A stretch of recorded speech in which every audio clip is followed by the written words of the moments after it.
Ok, donc nous avons ici un colis qui est quand même relativement bien emballé, hein. Ça a l'air plutôt bien mis à l'intérieur, bien rangé, c'est mieux d'ailleurs pour le transport. Alors ici on a une notice pour la radiocommande, effectivement. Nous retrouvons donc ici, je pense, sous ces postyrène, ouais, la radiocommande. Hop.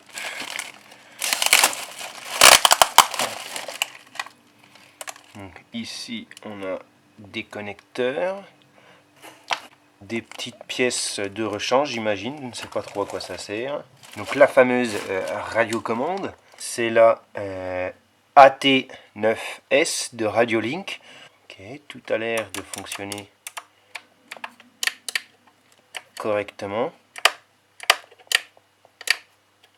L'état est plutôt bon. Donc là, on va avoir besoin de 8 piles à l'intérieur. Donc là, on a également des straps. Une première armature, donc ça, c'est certainement celle... Si on regarde, ah ben voilà, on a un plan d'ailleurs d'instruction de montage avec toutes les pièces. Donc une première armature ici, on a à cet endroit-là. On a les petits coussinets qu'on a ici, donc on les a là. Donc c'est des petits coussinets qui ont l'air relativement solides quand même. Donc 1, 2, 3. Et puis donc le quatrième doit être quelque part. Ah, là voilà, tac.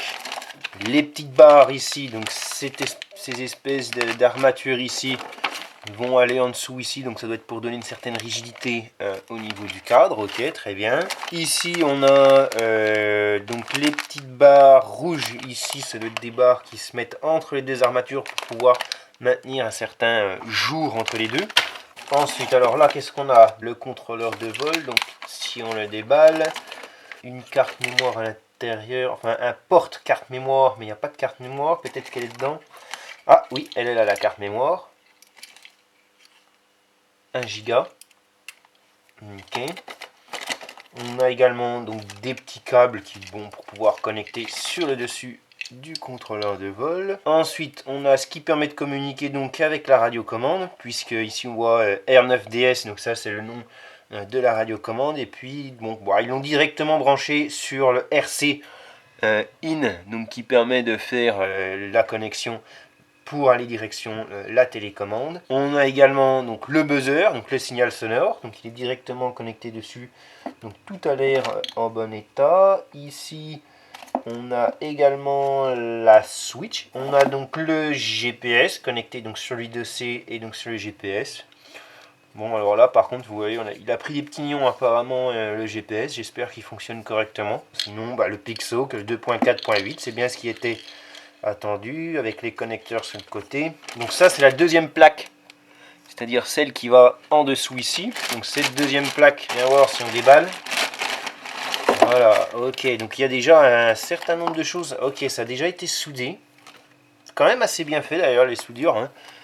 Des soudures qui sont assez, comme vous pouvez le voir, assez bien faites. On a les ESC, donc les ESC 40 ampères qui sont déjà branchés. Donc on en a un là. Donc ça ira direction le contrôleur de vol. Hein. Donc ça, on verra par la suite, ça se branche derrière. Ok, un ESC, 2 ESC, 3 ESC, 4 ESC, ce qui permet de distribuer l'énergie donc de la batterie via les ESC. Hein. Tout ça c'est interconnecté ensemble à l'intérieur de la plaque. Ok, Donc ça c'est l'arrivée, finalement la batterie vient se connecter ici. Et puis là on arrive sur le plus, le moins, et donc derrière ça va aller alimenter tout le reste de la partie puissance. Un câble d'alimentation, donc ça doit être pour l'alimentation de la batterie LiPo. On a donc des hélices, c'est des bonnes hélices quand même, hein, avec une bonne rigidité. Donc ça va venir se fixer sur les moteurs. On en déballe un. Donc on a les câbles d'alimentation, ça va directement se brancher dans les ESC. Ça va se mettre comme ceci. Donc ça fait quand même une sacrée dimension. Le mât pour pouvoir mettre le GPS. Des Colson, des straps et puis donc d'une espèce de mousse. Donc ça doit être pour mettre le contrôleur de vol sur l'armature du drone. Donc on a également l'encodeur PPM. Le buzzer pour mettre sur la batterie. Donc il va nous permettre de savoir quel est le niveau de tension au niveau de la batterie. Les branches du drone. On a l'air assez rigide, assez solide. 1, 2, 3 et 4. Donc ça c'est des barres qui vont aller se retrouver ici. Et puis de cet endroit là. Et même chose donc de l'autre côté. Là les barres qui sont plus grosses, elles vont être apparemment à cet endroit là. Donc ici on a le chargeur de batterie. Une petite notice d'explication. Alors là elle est rédigée en chinois. Et là on l'a quand même au moins en anglais. Donc ça c'est une bonne chose. Et puis là on a la batterie. Donc ça c'est une batterie avec 3 cellules puisqu'on a 3 fils noirs à cet endroit là. Et comme on peut le voir ici, on a 3 parties à cet endroit là. Et donc voilà, on a fini de déballer le drone. Franchement, je suis assez satisfait de la manière dont le colis est arrivé. Tout était bien rangé à l'intérieur.